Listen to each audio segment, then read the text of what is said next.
ನಮಸ್ಕಾರ ರಿವ್ಯೂ ಚಾನಲ್ಗೆ ಸ್ವಾಗತ. ನಾನು ಸೌಖ್ಯ ಗಾಂವ್ಕರ್. ಕಾಂಗ್ರೆಸ್ಗೆ ಇದು ಎಂಥ ಆಘಾತ ಅನ್ನೋದೇ ಅರ್ಥ ಆಗ್ತಿಲ್ಲ. ರಾಹುಲ್ ಗಾಂಧಿ ಇದನ್ನು ಅರಗಿಸ್ಕೊಳ್ಳೋಕ್ಕೂ ಸಾಧ್ಯವಿಲ್ಲದಂಥ ಬೆಳವಣಿಗೆ.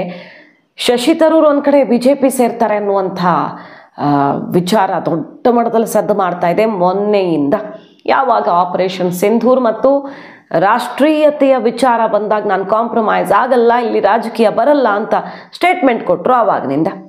ಈಗ ಅದ್ರ ಬೆನ್ನಲ್ಲೇ ಚಿದಂಬರಂ ಕೂಡ BJP ಸೇರ್ತಾರ.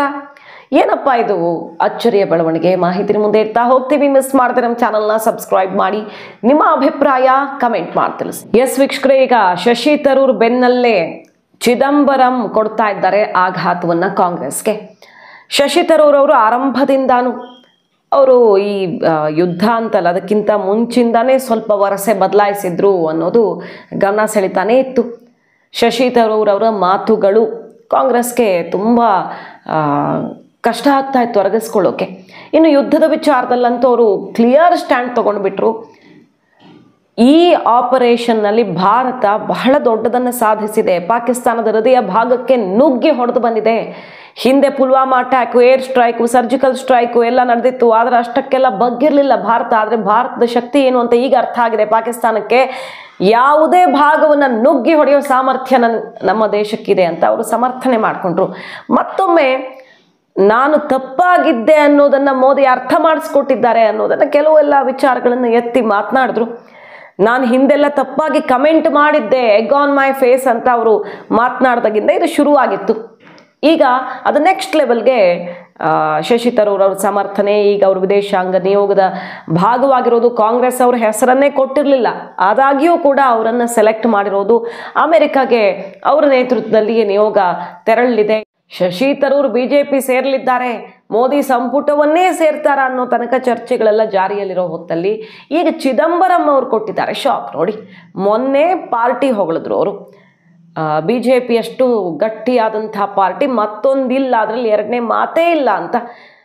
ಅವ್ರದ್ದೇ ಪಕ್ಷದ ನಾಯಕರ ಪುಸ್ತಕ ರಿಲೀಸ್ ಕಾರ್ಯಕ್ರಮಕ್ಕೆ ಹೋಗಿರ್ತಾರೆ. INDI ಕೂಟ ಖಂಡಿತ ಈಗ ಭದ್ರವಾಗಿಲ್ಲ, ಅದು ಅಲುಗಾಡ್ತಾ ಇದೆ ಅನ್ನೋದನ್ನು ಓಪನ್ ಆಗಿ ಹೇಳ್ತಾರೆ. ನಮ್ಮ ನಾಯಕರು ಈ ಪುಸ್ತಕದಲ್ಲಿ ಹೇಳ್ದಂಗೆ ಅಷ್ಟು ಗಟ್ಟಿಯಾಗಿದೆ ಅಂತ ನಾನು ಭಾವಿಸಲ್ಲ, ಆದರೆ ಗಟ್ಟಿಯಾಗಿರಲಿ ಅಂತ ನಾನು ಬಯಸ್ತೀನಿ. ಬಟ್ ಅದು ಕಾಣಿಸ್ತಾ ಇಲ್ಲ, ಮೇಲ್ನೋಟಕ್ಕೇ ಅರ್ಥ ಆಗಿಬಿಡುತ್ತೆ ಅನ್ನೋ ರೀತಿಯಲ್ಲಿ ತೀಕ್ಷ್ಣವಾಗಿ ಕೊಡ್ತಾರೆ. BJP ಅಷ್ಟು ಸದೃಢವಾದ ಎಲೆಕ್ಷನ್ನಿಂದ ಹಿಡಿದು ಎಲ್ಲ ವಿಚಾರಗಳಲ್ಲೂ ತಳಮಟ್ಟದಿಂದ ಎಲ್ಲ ಭಾಗದಲ್ಲೂ ಕೂಡ BJP ಸಂಪೂರ್ಣವಾಗಿ ಹಿಡಿತ ಸಾಧಿಸಿಬಿಟ್ಟಿದೆ ಅಂತ ಅದರ ಚಾಕಚಕ್ಯತೆಯನ್ನು, BJP ಆಪರೇಷನ್ ರಣತಂತ್ರವನ್ನು ಬಣ್ಣಿಸ್ತಾರೆ.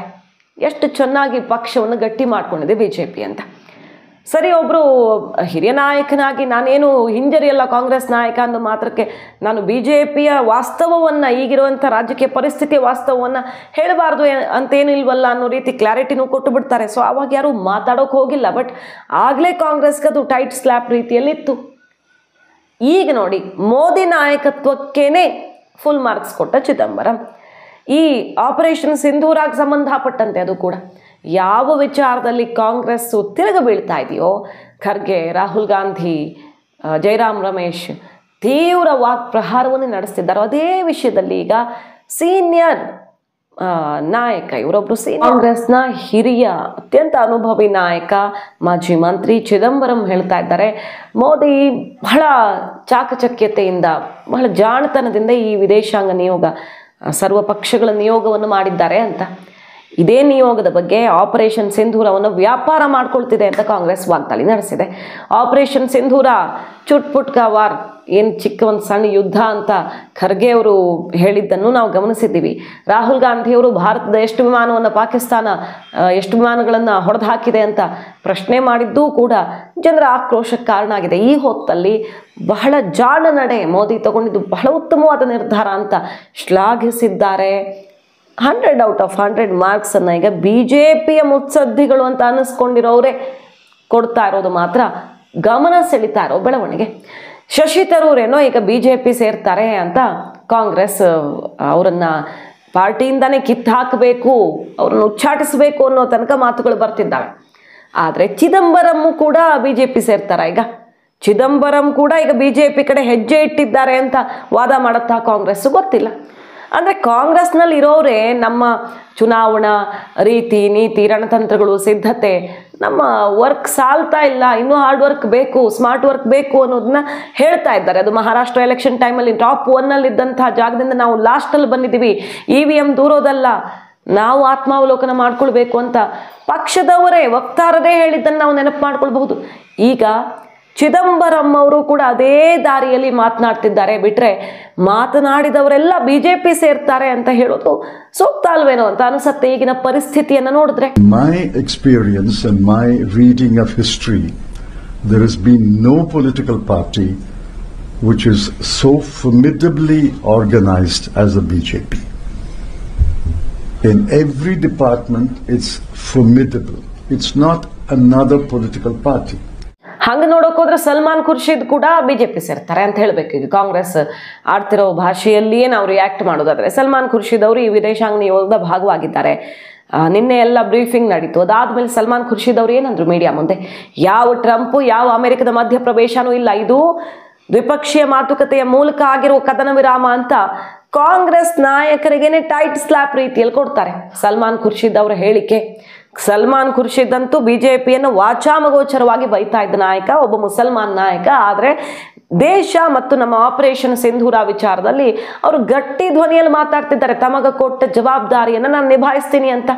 OIC ಕಡೆಗೆ OIC ಆರಂಭದಿಂದ ಈ ವಿಚಾರದಲ್ಲಿ ಭಾರತದ ಪರ ಸ್ಟ್ಯಾಂಡ್ ತಗೊಂಡಿದ್ದಾರೆ. ಇಷ್ಟೂ ಗಟ್ಟಿಯಾಗಿ ಮಾತನಾಡೋ ಮನಸ್ಸು ಕಾಂಗ್ರೆಸ್ಸಿಗರು ಮಾಡಿಲ್ವಲ್ಲ ಅನ್ನುವಂಥ ಟೀಕೆ ಟಿಪ್ಪಣಿ ಕೇಳಿ ಬರ್ತಿರೋ ಹೊತ್ತಲ್ಲಿ ಈಗ ಬ್ಯಾಕ್ ಟು ಬ್ಯಾಕ್ ಕಾಂಗ್ರೆಸ್ನ ಸೀನಿಯರ್ಸೇ ಅವರದ್ದೇ ಪಕ್ಷಕ್ಕೆ ಆಘಾತವನ್ನು ಕೊಡ್ತಿರೋದು. ಸೊ ಇವರೆಲ್ಲರೂ BJPಗೆ ಸೇರ್ತಾರೆ ಅಂತೀರಾ? ಏನು ಹೇಳುತ್ತೆ ಈಗ BJP ಯಾವ ರೀತಿ ಸಮರ್ಥನೆಗಿಳಿಯತ್ತೆ, ಅಥವಾ ಇವರೆಲ್ಲರ ವಿರುದ್ಧ ಕ್ರಮ ಕೈಗೊಳ್ಳುತ್ತಾ, ಇವರೆಲ್ಲರನ್ನ ಪಕ್ಷದಿಂದ ಉಚ್ಚಾಟಿಸುತ್ತಾ, ಏನು ಮಾಡುತ್ತೆ ನೋಡಬೇಕು. ಮಾಹಿತಿ ನಿಮ್ಗೆ ಇಷ್ಟ ಆಗಿದ್ರೆ ಮಿಸ್ ಮಾಡ್ತಾರೆ ನಮ್ಮ ಚಾನಲ್ನ ಸಬ್ಸ್ಕ್ರೈಬ್ ಮಾಡಿ. ನಿಮ್ಮ ಅಭಿಪ್ರಾಯ